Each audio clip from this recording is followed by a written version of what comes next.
Assalamualaikum warahmatullahi wabarakatuh. Selamat pagi Bapak, perkenalkan nama saya Wulandari.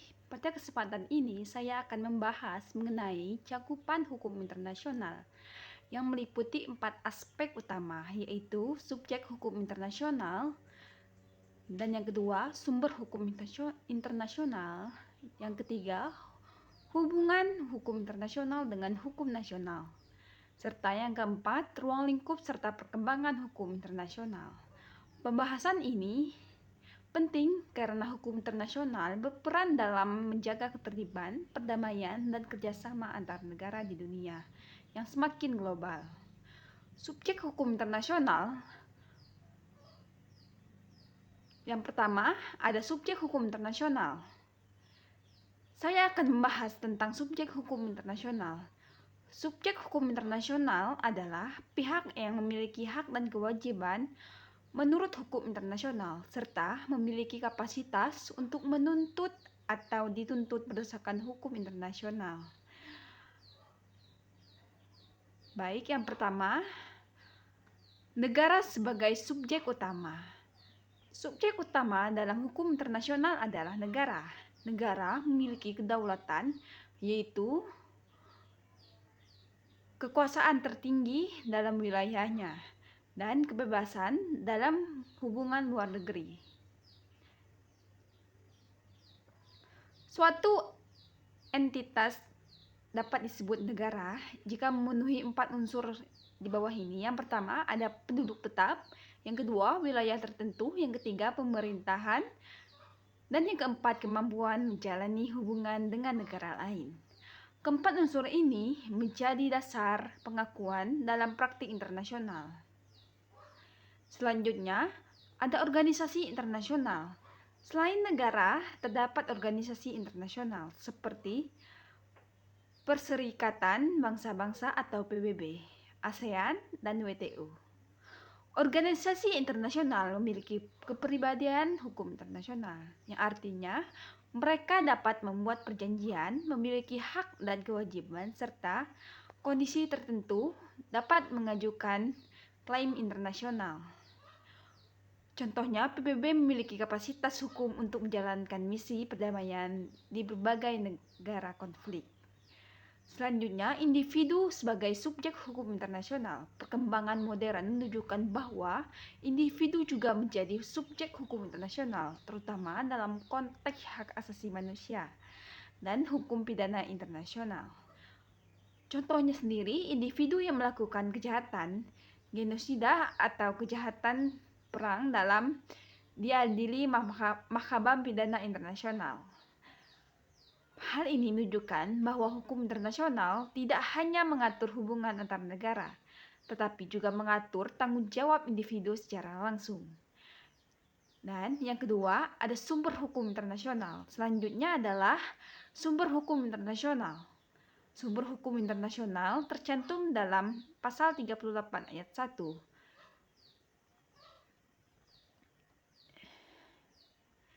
Yang memiliki perjanjian internasional. Yang pertama, perjanjian internasional. Perjanjian internasional adalah kesepakatan antara dua negara atau lebih yang mengikat secara hukum. Perjanjian ini dapat bentuk traktat, konvensi, piagam, dan protokol.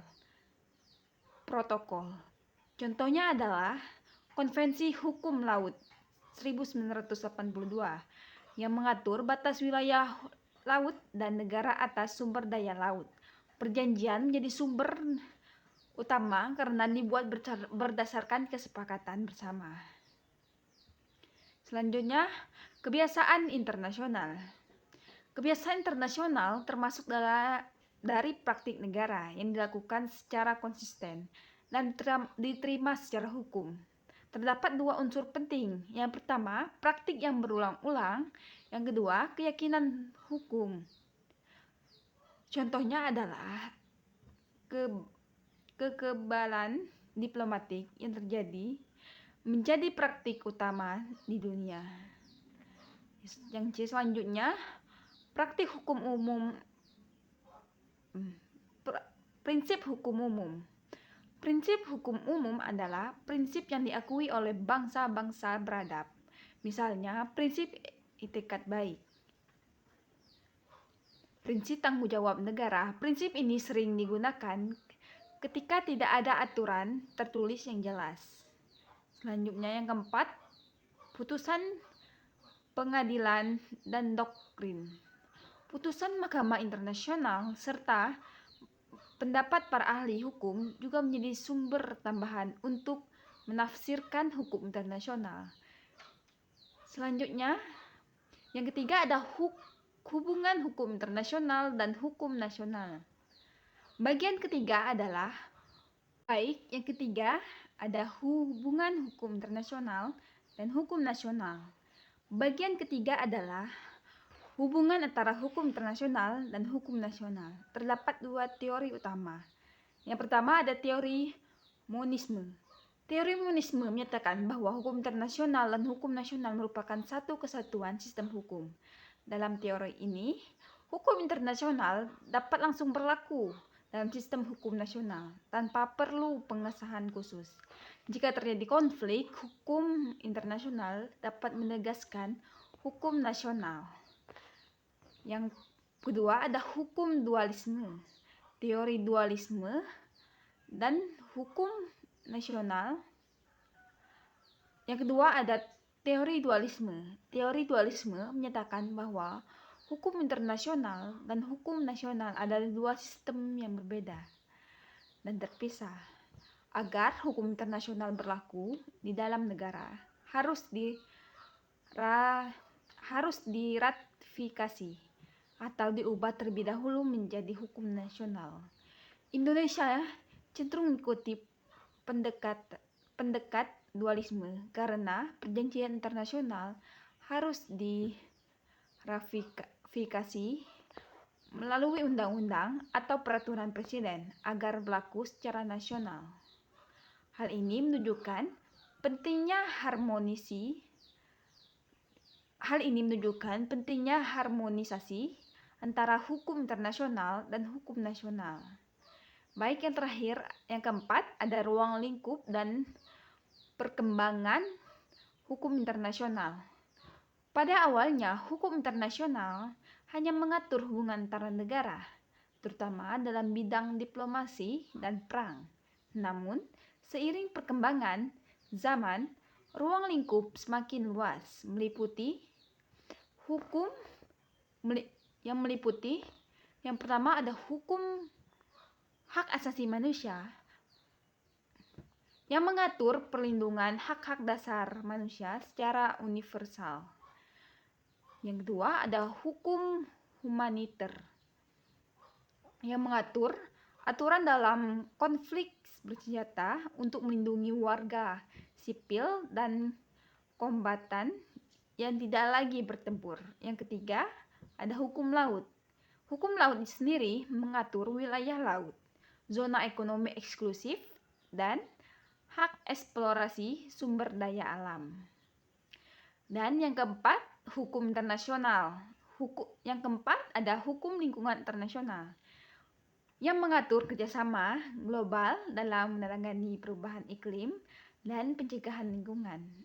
Dan yang kelima ada hukum ekonomi internasional. Hukum ekonomi internasional mengatur perdagangan Indonesia, investasi asing, dan kerjasama ekonomi antar negara, perkembangan globalisasi, kemajuan teknologi, serta meningkatkannya interaksi antar negara, membuat hukum internasional semakin relevan dan kompleks. Baik, selanjutnya ada analisis dan pandangan pribadi menurut saya sendiri. Hukum internasional memiliki peran yang sangat penting dalam menjaga stabilitas dunia. Tanpa hukum internasional, hubungan antar negara akan dinominasi oleh kekuasaan semata. Walaupun hukum internasional sering dianggap lebih lemah, tidak memiliki aparat penegak hukum global yang kuat, namun praktiknya negara-negara tetap mematuhinya dan menjaga reputasi dan hubungan diplomatik. Hal ini menunjukkan bahwa kepatuhan terhadap hukum internasional tidak hanya didasarkan pada sanksi, tetapi juga pada kebutuhan kerja sama global. Baik, yang terakhir untuk kesimpulannya, sebagai kesimpulan, subjek hukum internasional tidak hanya negara, tetapi juga organisasi internasional dan individu. Sumber hukum Indonesia meliputi perjanjian, kebebasan, prinsip hukum umum, dan putusan pengadilan. Dengan demikian, hukum internasional merupakan instrumen penting dalam menciptakan ketertiban dan keadilan dalam masyarakat nasional. Sekian paparan video dari saya. Terima kasih atas perhatiannya. Maaf jika ada kesalahan kata. Kepada Tuhan saya mohon ampun. Saya akhiri. Wabillahi taufik wa hidayah. Wassalamualaikum warahmatullahi wabarakatuh.